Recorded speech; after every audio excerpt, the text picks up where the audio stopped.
Здравствуйте, мои дорогие подписчики! Добро пожаловать на наш канал! Не забудьте подписаться на наш канал, чтобы быть в курсе новых видео. Дилан и Бэрон выписываются из больницы и приезжают в особняк с малышом.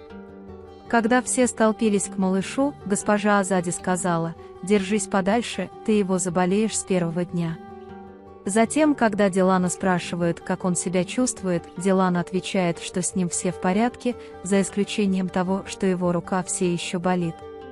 Когда Дилана спросили, что случилось с его рукой, он ответил, что Бэрон слишком сильно сжал мою руку, пока мне было больно.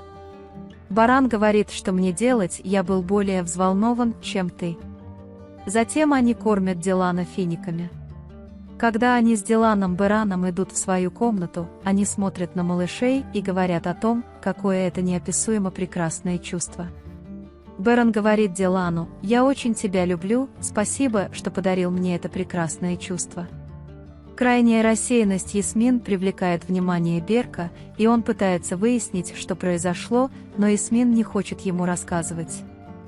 Харун также очень зол на то, что Ясмин верит в Берка и ругается с его собственной сестрой. После фотографии, выпавшей из бумажника Харуна Берка, он хватается за горло и требует отчета. Когда Ясмин разделяет их и спрашивает, почему это официально, Берк лжет. Вера Ясмин в эту ложь еще больше злит Харуна. Затем он вспоминает споры между ними. Когда малыш улыбается, пока Бэрон и Дилан разговаривают, им обоим это очень нравится. Дилан немедленно пытается его сфотографировать. Когда Миран не смеется, Бэрон пытается рассмешить его, играя в прятки. Но, к сожалению, они не могут взять на себя инициативу. Джавахир злится и переворачивает дом вверх дном. Хоть поэт и пытается его успокоить, ему это не удается. Когда Баран говорит, что призыв к молитве следует произносить на ухо Мирану, Баран говорит: «Кто будет произносить его? Наш старейшина, мой отец». Пока Дилан задается вопросом, нельзя ли сломить других, ей приходит на ум дядя Ахмед, и когда она говорит, что ему следует учиться, потому что он очень много для нас сделал, Бэрон соглашается. Бэрон велит Дилану прилечь и немного отдохнуть, а также хочет положить ребенка в свою кроватку. Когда Дилан просит его остаться со мной, он говорит: «Все нормально, мы в одной комнате, нам все равно придется привыкать», и берет Мирана и кладет его в кроватку. Как только Дилан Бэрон выходит из комнаты, она подходит к кроватке и говорит: «Я не могу без тебя, не говори отцу».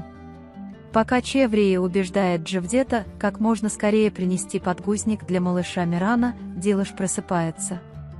Пока Дилан говорит малышу Мирану, что жизнь – очень тернистая дорога, но мы с твоим отцом всегда будем с тобой, я рад, что ты появился в нашей жизни, в комнату заходит Бэрон и злится.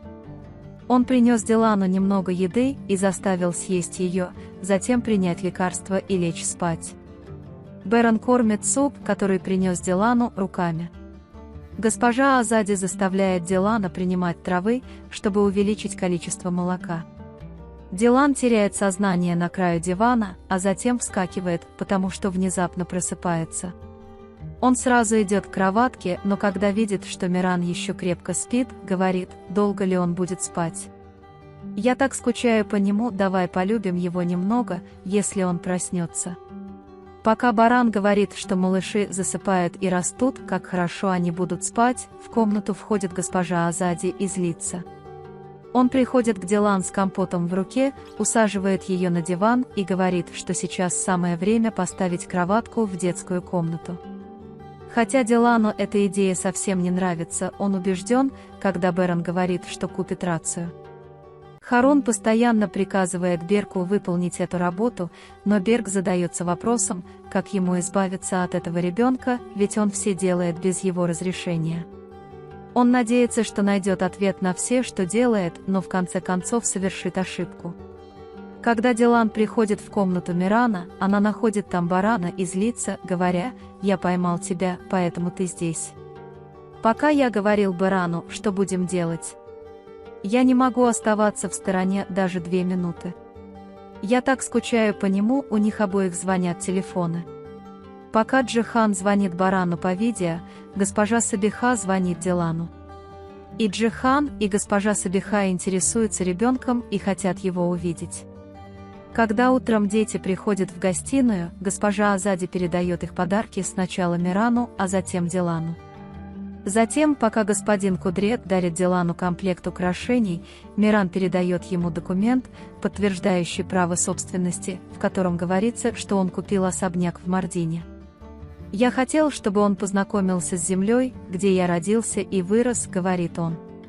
Пока Гуль и Ферат носят украшения и поздравляют Дилана, Гуль говорит, что я его тетя, но я хочу, чтобы он назвал ее тетей. Гуль рада, когда Дилан говорит, что тогда ты будешь тетей ее тети. Затем Ферат дарит Мирану золотое платье по просьбе Джихана. Тогда Хасан поздравляет его и дарит Мирану золотую монету. Гизем, служащий особняка, дарит Мирану комбинезон. Дилан очень доволен, когда Баран дарит мемориальный лес своему сыну и Керему, а Баран расстроен тем, что Керем не может быть с ними. Ферат говорит: давайте всей семьей сфотографируемся на память, и все встанут перед ним. Пока все любят Мирана, приходит Акиф, поздравляет его и дарит подарок. Затем он спрашивает Барана: если ты доступен, можем ли мы поговорить немного?